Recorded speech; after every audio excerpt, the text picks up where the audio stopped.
नमस्कार। खबर भारत की विशेष प्रस्तुति में आपका स्वागत है। रक्षाबंधन, जैसा कि नाम से ही प्रतीत होता है, रक्षा का बंधन, यह सुरक्षा का कवच। यह त्योहार भाई बहन के अटूट प्रेम को दर्शाता है। इस दिन बहनें भाई की कलाई पर राखी बांधती हैं और लंबी आयु, स्वस्थ जीवन और सुख समृद्धि की कामना करती हैं। वहीं भाई बहन को रक्षा का वचन देते हैं, साथ ही सुख दुख में साथ देने का वादा भी करते हैं। रक्षाबंधन का त्योहार हर साल श्रावण माह की पूर्णिमा को मनाया जाता है, लेकिन इस बार पूर्णिमा तिथि 2 बार पड़ रही है, जिसको लेकर लोगों के बीच रक्षाबंधन की तारीख को लेकर असमंजस है। हालांकि सूत्रों से बंधा ये पर्व कृष्ण जन्माष्टमी तक मनाया जाता है। तो आइए आपको दिखाते हैं पूर्णिमा से जन्माष्टमी तक की रेशम की डोर से रक्षा के पर्व की विशेष प्रस्तुति। रक्षाबंधन का त्योहार भाई बहन के अटूट प्रेम को दर्शाता है। यह त्योहार हर साल श्रावण माह की पूर्णिमा तिथि को मनाया जाता है। हिंदू पंचांग के अनुसार यह तिथि इस बार 11 अगस्त को सुबह 10:38 पर प्रारंभ होगी, जो कि 12 अगस्त को सुबह 7:05 पर समाप्त होगी। ऐसे में लोग दुविधा में हैं कि रक्षाबंधन का पर्व कब मनाया जाए, 11 अगस्त को या फिर 12 अगस्त को। इस बार रक्षाबंधन के साथ ही भद्राकाल भी है, जिसके कारण कुछ लोग रक्षाबंधन का पर्व 12 अगस्त को मना रहे हैं। इस साल श्रावण माह की पूर्णिमा 11 अगस्त को 10:38 पर शुरू हो रही है। इसी समय से भद्रा भी लग रही है, जो रात 8:53 पर समाप्त होगी। शास्त्रों के अनुसार रक्षाबंधन का त्योहार भद्राकाल में मनाना अशुभ माना जाता है। 11 अगस्त को प्रदोष काल में शाम 5:18 से 6:18 के बीच आप रक्षाबंधन का सूत्र बांध सकते हैं। इसके अलावा भद्रा समाप्त होने पर रात 8:54 से रात 9:49 तक राखी बांध सकते हैं। लेकिन हिंदू धर्म की मान्यताओं के अनुसार सूर्यास्त के बाद राखी बांधना वर्जित है। इस कारण से 12 अगस्त को राखी का त्योहार शुभ माना जा रहा है। वहीं यह पर्व रक्षाबंधन से शुरू होता है, जो जन्माष्टमी तक मनाया जाता है। इसका लाभ वे भाई बहन ले सकते हैं जो एक दूसरे से इस रक्षाबंधन के पर्व पर दूर हों, या उस विशेष दिन पर उनका उस दिन वहां पर पहुंच पाना संभव न हो। यानी राखी का यह त्योहार एक दिन का न होकर पूरे 8 दिन तक मनाया जाता है। शास्त्रों के अनुसार रक्षाबंधन का पर्व मनाने के पीछे एक कहानी है कि शिशुपाल के युद्ध के समय भगवान श्री कृष्ण तर्जनी उंगली कट जाने के कारण उनके हाथ से जब खून गिरने लगा, तो द्रौपदी ने अपनी साड़ी का पल्लू फाड़कर उनके हाथ पर बांध दिया था। जिसके बाद ही भगवान श्री कृष्ण ने द्रौपदी को उनकी रक्षा का वचन दिया था। इसी वचन के तहत द्रौपदी के चीरहरण के वक्त भगवान श्री कृष्ण ने उनकी रक्षा की। तब से इस त्योहार को मनाया जा रहा है। इस रिपोर्ट को देखकर पता चलता है कि भाई बहन के अटूट प्रेम का यह त्योहार कितने धूमधाम से मनाया जाता है।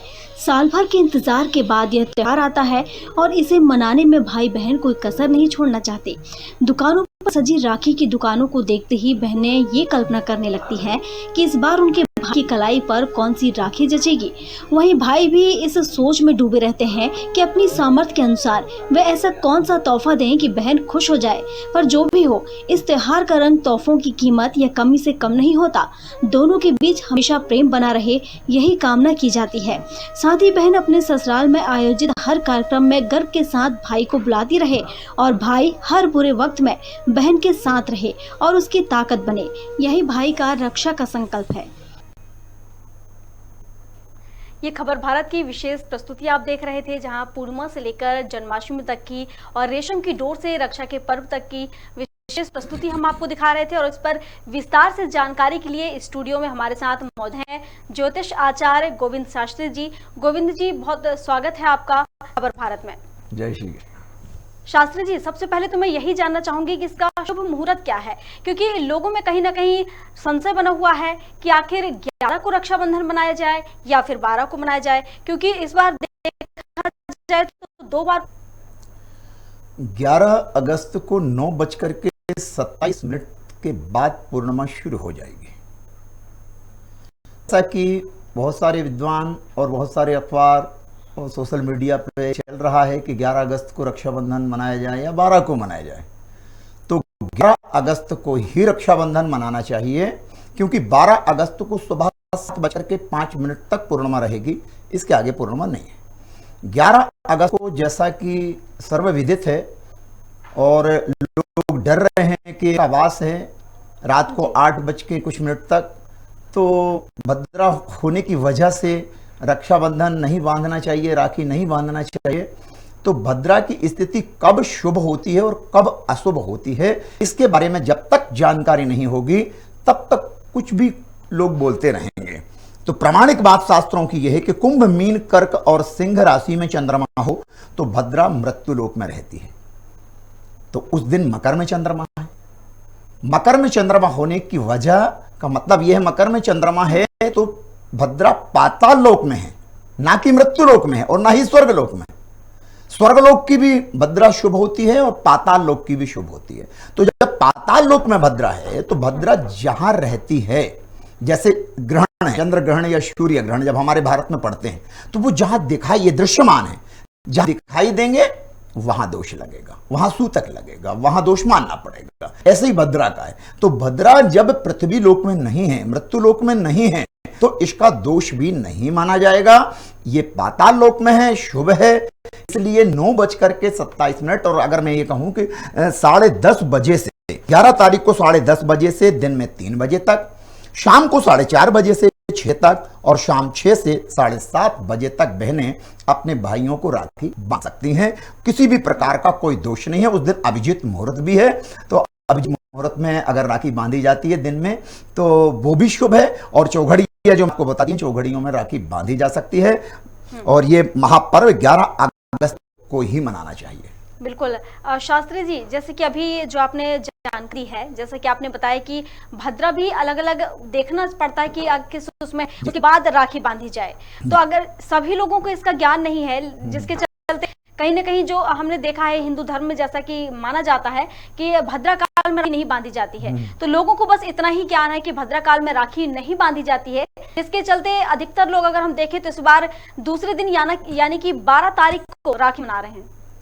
ये क्या है? ये अज्ञानता के कारण है जी। इसमें बहुत लोगों को ज्ञान होता नहीं है कि भद्रा कहाँ शुभ होती है, कहाँ अशुभ होती है। भद्रा अगर कन्या, तुला, धनु और मकर, इन चंद्रमा अगर उस दिन ये चंद्रमा होते हैं तो भद्रा पाताल लोक में वास करती है और भद्रा का दोष नहीं लगता है। इसलिए भद्रा को मन से निकाल दिया जाए और 11 अगस्त को ही रक्षाबंधन मनाया जाए, क्योंकि 12 को सुबह 7:05 पे है। जो लोग 11 को नहीं रक्षाबंधन मना पा रहे हैं, वो बाहर से जो आ रहे हैं, दूसरे शहरों से आ रहे हैं, तो वो सुबह 7:05 के पहले पहले राखी बांध सकते हैं। लेकिन ये दिन संभव नहीं हो पाएगा।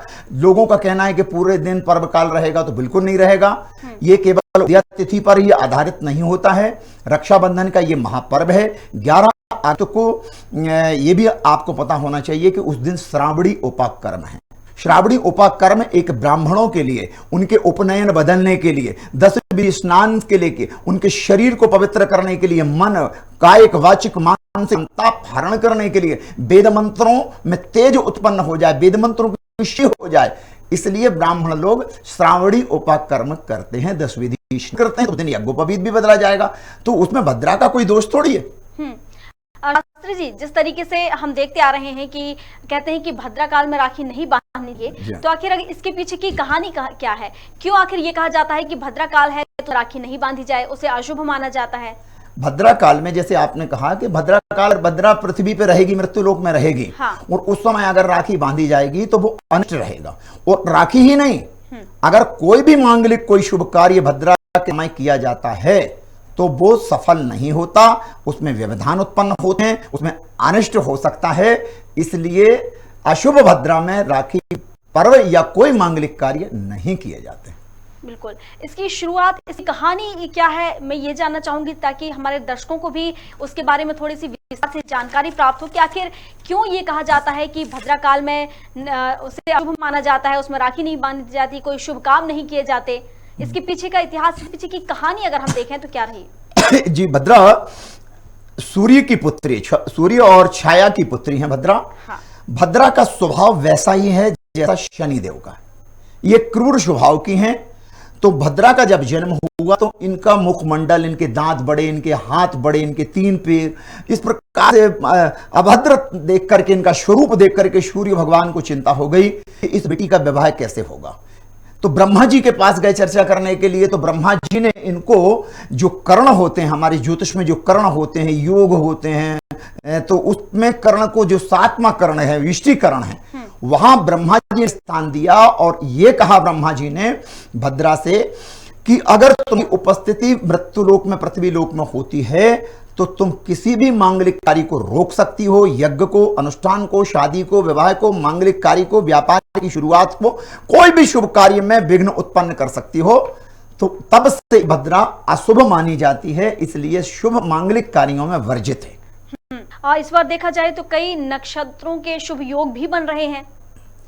नक्षत्रों के शुभ योग निश्चित तौर से हैं, जैसे अभिजीत नक्षत्र है उस दिन, तो अभिजीत नक्षत्र में अगर राखी बांधी जाएगी तो बहुत अच्छी बात है। रवि योग है, इन योगों में राखी बांधी जाए, उत्तम चौघड़िया हो, तो उस समय उस शुभ मुहूर्त में अगर बहनें अपने भाई को राखी बांधी हैं तो अब उनके भाई का कल्याण होता है, भाई की उम्र बढ़ती है, भाई की तरक्की होती है, भाई के स्वास्थ्य को लेकर के उत्तरोत्तर प्रगति होती है।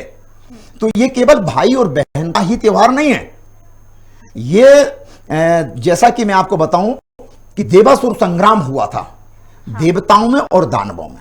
जब देवताओं दानवों में संग्राम हुआ तो जब देवताओं ने देखा कि जो अत्याचारी हैं, जो दैत्य हैं, जो राक्षस हैं, वो भारी पड़ रहे हैं और हमारी स्वर्ग की सत्ता जा सकती है, तो इंद्र ने गुरु बृहस्पति जी से कहा कि ये क्या हो रहा है। तो उसी समय वहां पर इंद्राणी बैठी हुई थी, इंद्र की पत्नी, जिसको शची बोलते हैं। तो शची ने इंद्र को भयभीत देखकर कि युद्ध में पराजय ना हो जाए, इसलिए इंद्र की पत्नी ने इंद्र की कला पर राखी बांधी, एक रक्षा सूत्र बांधा और मंत्र का उच्चारण करके उसमें 3 गांठ लगाई, एक ब्रह्मा जी की, एक विष्णु की, एक महेश की। 3 गांठ, बहनों को भी 3 गांठ लगाना चाहिए। जो बहनें 1 गांठ बांध देती हैं, सरपूंत बांध देती हैं, जो खुल जाती है राखी ऐसे नहीं बांधना है।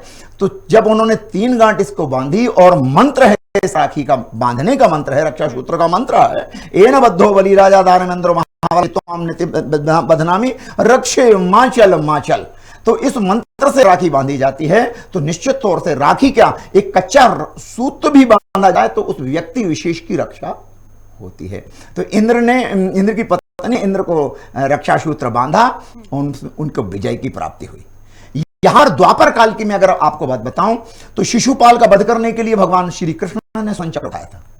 सुदर्शन चक्र के कारण उनकी उंगली थोड़ी कट गई थी, तो उंगली कट गई तो उस पर रक्त प्रवाहित हो रहा था। जब द्रौपदी ने देखा कि भैया कृष्ण की उंगली से रक्त निकल रहा है, तो उन्होंने उसी समय अपने साड़ी के पल्लू में से एक पट्टी बांधी और कृष्ण की उंगली में बांध दी थी और यह वचन ले लिया कि भैया मेरी आप रक्षा करेंगे।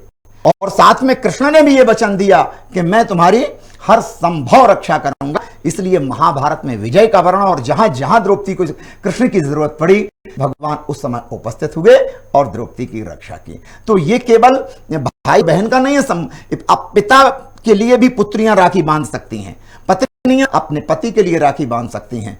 ये राखी बहन और भाई का त्योहार तो है ही। जैसा सर्वविदित है, रक्षा प्लस बंधन, ये रक्षा का बंधन है, ये वचन का बंधन है कि आप हमें वचन दे रहे हैं कि हम आपकी रक्षा करेंगे। और बहन अपने भाई की रक्षा के लिए वचन देती है कि मैं प्रभु का नाम करके जो रक्षा सूत्र बांध रही हूं, भैया आपकी तरक्की हो, आपका प्रमोशन हो, व्यापार में उत्तर प्रगति हो और समस्त प्रकार से आप सुखी रहें। इसलिए इस रक्षाबंधन पर्व अनादिकाल से मनाया जाता है। बिल्कुल। शास्त्री जी, इस तरीके से देखते हैं कि जो पूजा की थाल होती है उसे किस तरीके से सजाना, क्या कोई विशेष सामग्री होती है जो उसमें शामिल करनी चाहिए? पूजन की थाली में एक घी का दीपक जलाएं, हल्दी, कुमकुम, रक्षा सूत्र ये रखें, कुछ फूल पंखड़ियां रख सकते हैं, माला रख सकते हैं, और पवित्र अगर कोई तीर्थों का जल हो तो बहुत अच्छी बात है। जिनकी थाली इस प्रकार से तैयार करें। जब आप भैया को किसी अपने जो बहनें भाई राखी बांधें तो भारतीय संस्कृति और सनातन धर्म के अनुरूप अगर बांधती हैं इस पर्व को, ऐसे राखी बांधती हैं तो निश्चित तौर से उनकी भाई की रक्षा होती है। जैसा कि चौक बनाना चाहिए, चौक के ऊपर चौकी रखना चाहिए, चौकी के ऊपर एक कुछ आसन बिछा दी जाए, फिर भैया को बिठाया जाए, भैया कोई सर पे अपने रुमाल रख लें, है ना, नया रुमाल जो बहन देती है वो रख लेते हैं। फिर भाई को टीका लगाया जाता है, स्वस्ति न इंद्रो वृद्धश्रवा स्वस्ति न पूषा वेदः स्वस्ति नस्ताक्षरो अरिष्टनेमि, इस मंत्र से भाई को टीका लगाया जाता है और भाई को रक्षा सूत्र बांधा जाता है। इन बद्धो बलि राजा दानवेंद्र महावलाते नित्यम रक्षे माचल माचल। अगर इस प्रकार से राखी बांध करके भाई का मुंह मीठा करा करके और भाई की आरती उतारी जाती है, तो निश्चित तौर से ये भारतीय संस्कृति सनातन धर्म के अनुरूप त्योहार मनाया जाएगा।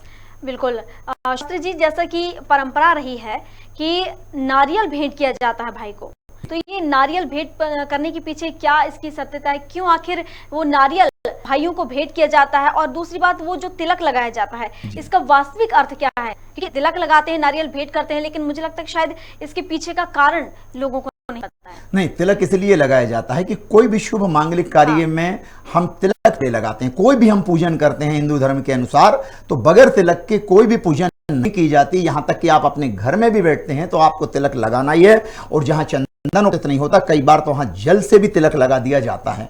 तो ये तो रक्षाबंधन का महापर्व है। तिलक लगाने का ही मतलब है कि आपके विजय वरण के लिए मैं आशीर्वाद दे रही हूं, विजय की वरण के लिए दुआएं कर रही हूं। और श्रीफल देने का मतलब यह है कि हम कोई भी शुभ मांगलिक कार्य में अगर हम श्रीफल भेंट करते हैं तो यह भी विजय का प्रतीक है। इसलिए ये श्रीफल का मतलब यह है कि आप फलीभूत होते रहें। आप इस प्रकार से बाहर से तो कठोर रहें, लेकिन अंदर से आप बहुत सॉफ्ट, बहुत मुलायम रहें। सब पर दया की दृष्टि बनाए रखना भैया। हमको जब भी जरूरत आपकी पड़े, आप जरूर हमारी सहायता करना। इसलिए श्रीफल देना बहुत शुभ माना जाता है। बिल्कुल, आपने अभी जो मंत्र बोला है कि रक्षाबंधन के समय वो मंत्र बोलना चाहिए जिससे कि जो भाई है वो दीर्घायु होता है, सुख समृद्धि, जो कृपा है महादेव की, भगवान की, वो उन पर बनी रहती है। तो मैं चाहूंगी कि वो मंत्र एक बार फिर आप हमारे दर्शकों को बताएं, जिससे कि अगर जो लोग देख रहे हैं जिन्हें नहीं पता है तो वो इसे नोट भी सके और इस मंत्र का उपयोग कर सके रक्षाबंधन के दिन। अधिकतर तो सभी बहनों को, माइयों को पता रहता है, लेकिन फिर भी जिनको नहीं पता है तो एन वद्धो वली राजा दानवेंद्रो महाबला ते नित्यम अपि वधना रक्षे माचल माचल। हम रक्षा राजा बलि को हम स्मरण कर रहे हैं। क्यों कर रहे हैं? एन वद्धो वली राजा ने सबसे ज्यादा दान किया था, और रक्षाबंधन का महापर्व राजा बलि से भी जुड़ा हुआ है। क्योंकि जब राजा बलि ने सारी पृथ्वी दान कर दी, 3 पग में वामन भगवान ने ये पृथ्वी ले ली थी, तो रसातल में चले गए थे राजा बलि, और राजा बलि पर प्रसन्न होकर के भगवान ने राजा बलि से कहा था कि तुम्हें जो वरदान मांगना है मांग लो।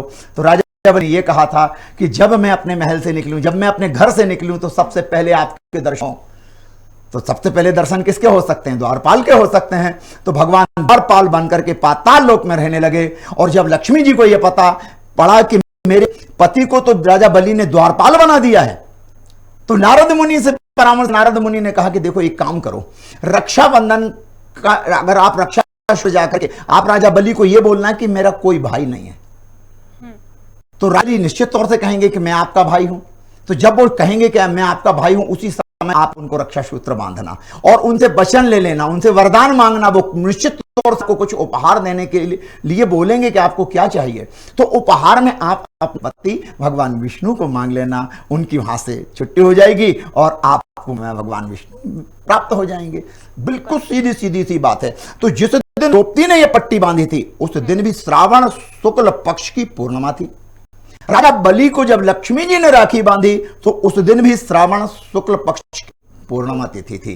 और जब इंद्राणी ने इंद्र को राखी रक्षा सूत्र बांधा था, उस दिन भी श्रावण शुक्ल पूर्णिमा थी। इसलिए श्रावण शुक्ल पूर्णिमा का ये महापर्व अनादिकाल से मनाया जाता है और अनादिकाल तक चलता रहेगा। बिल्कुल। एक और बात शास्त्री जी, जिस तरीके से देख पा रहे हैं कि जिस तरीके से लोगों के जीने के तरीके बदलते जा रहे हैं, जिस तरीके से मतलब पहले जो हमने देखा है जिस तरीके से राखी मनाई जाती थी, उस तरह की राखी अब नहीं मनाई जाती। कहीं ना कहीं जिस तरीके से लोगों के जीने का तरीके बदल रहे हैं, उस तरीके से त्योहारों का जो स्वरूप है वो भी कहीं ना कहीं बदलता चला जा रहा है। तो इसे कैसे देखते हैं आप? देखिए, भारतीय संस्कृति शास्त्र के अनुसार हर पर्व मनाना चाहिए। हाँ।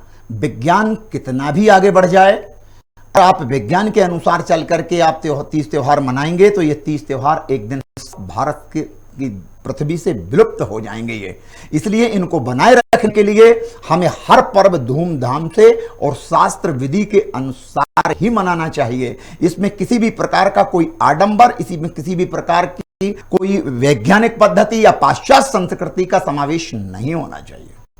बिल्कुल। जिस तरीके से जो त्योहारों के स्वरूप बदलता रहे हैं। इसी के चलते अगर हम देखें तो राखियां हैं जो उनमें भी कहीं ना कहीं बदलाव आ रहा है। पहले हम देखते थे कि रेशम की राखियां चलती थी, वो जो पतली पतली डोरियां वाली हैं, जी हाँ, जी हाँ। और पहले हाथ से बनी हुई बड़ी बड़ी राखियां हमने देखी हैं, वो चला करती थी। लेकिन अब जैसे जैसे चीजें चेंज हो रही है, राखियों की भी चेंज हो गई है, चांदी की राखियां आ गई हैं। अब हम कई बार देखेंगे बच्चों अगर देखें तो लाइट वाली राखियां आ गई है, बच्चों के मतलब जो कार्टून है उसमें सजी हुई राखियां आई हैं। इसके साथ ही हम देखेंगे कि भगवान वाली भी राखियां आ चुकी हैं मार्केट में। क्या भगवान वाली राखियां बांधना उचित है? देखिए, रक्षा सूत्र जैसा कि नाम से ही है, रक्षा बंधन। इसमें जो राखियां आ रही हैं, किसी में फोम लगा हुआ है, किसी में रबर लगी हुई है, ये सब दूषित राखियां हैं। इस प्रकार की राखी भाई को बांधना बिल्कुल वर्जित है। जिसमें कोई प्लास्टिक का उपयोग किया गया है, ये बिल्कुल भी वर्जित है, ये शास्त्र विदित नहीं है। इस राखी की पूजन भगवान के ना तो भगवान को बंध सकती और ना भगवान के श्री चरणों को स्पर्श भाई की कलाई में बांधना चाहिए। चांदी की राखी बांधी जा सकती है, लेकिन रेशम का डोर, रेशम की जो डोरी है, रेशम का जो धागा है, उसको बांधने का स्थान है। अगर रेशम की राखी आप लाल रंग की, पीले रंग की या अन्य सप्तरंग की, या रक्षा सूत्र जिसको हम बोलते हैं, कलावा जिसको हम बोलते हैं, मोली जिसको बोलते हैं, अगर उसको अभिमंत्रित करके बहन अपने भाई की कलाई पर बांधती है तो यह सबसे श्रेष्ठ राखी होगी भारत की। बिल्कुल सही कहा आपने। जिस तरीके से अब लगातार देखेंगे कि जो अब देश के लोग हैं कहीं ना कहीं अब वो स्वदेशी राखियां ज्यादा पसंद कर रहे हैं। अब जो विदेशी ट्रेंड था वो कहीं ना कहीं कम होता जा रहा है। जी, तो ये जन जागृति हो रही है।